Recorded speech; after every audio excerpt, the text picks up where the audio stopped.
What we have now seen is leaders come together and establish a framework for global governance, not a world government, but sensible governance. If these measures are enacted and we continue to move forward with the G20 process, we will have the kind of global governance that is necessary to ensure the stability and transparency of markets in a way that gives us the benefits of a globalized market economy without the enormous risks that we have experienced in the last couple of years.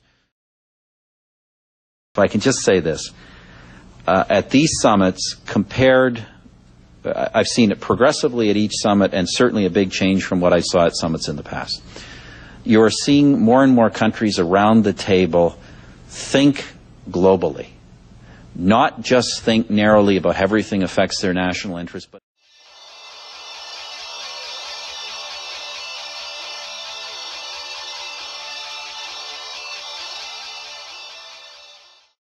it does not detract from national sovereignty. Nation states are clearly going to exercise their rights to regulate their financial system. But in a globalized economy, we are going to have to take global responsibilities. And there is going to have to be some semblance of global governance on these questions.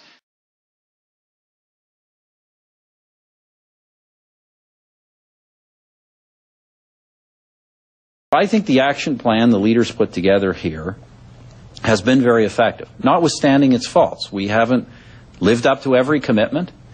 If you look at broad statements about protectionism, we know there's been slippage.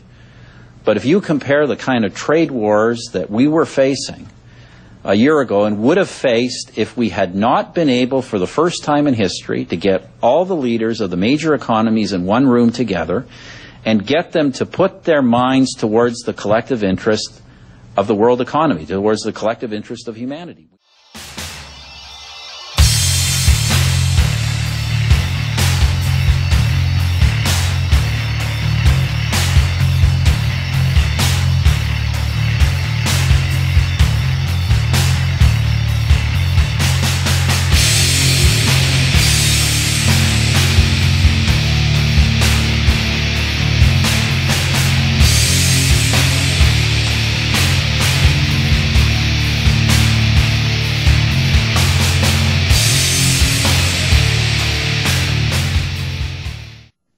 Our new government has committed Canada to active and sustained re-engagement with the hemisphere to advance security, prosperity, and democracy.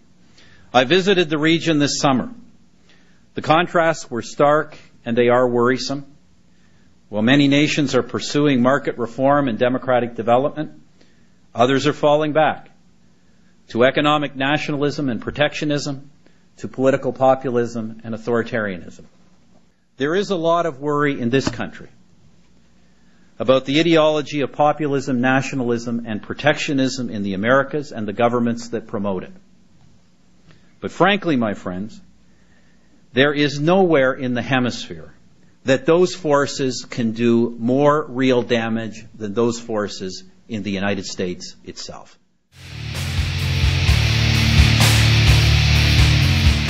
President Obama said that every time he talks to you, you bring up the Buy American provision in the stimulus bill. What do you tell him?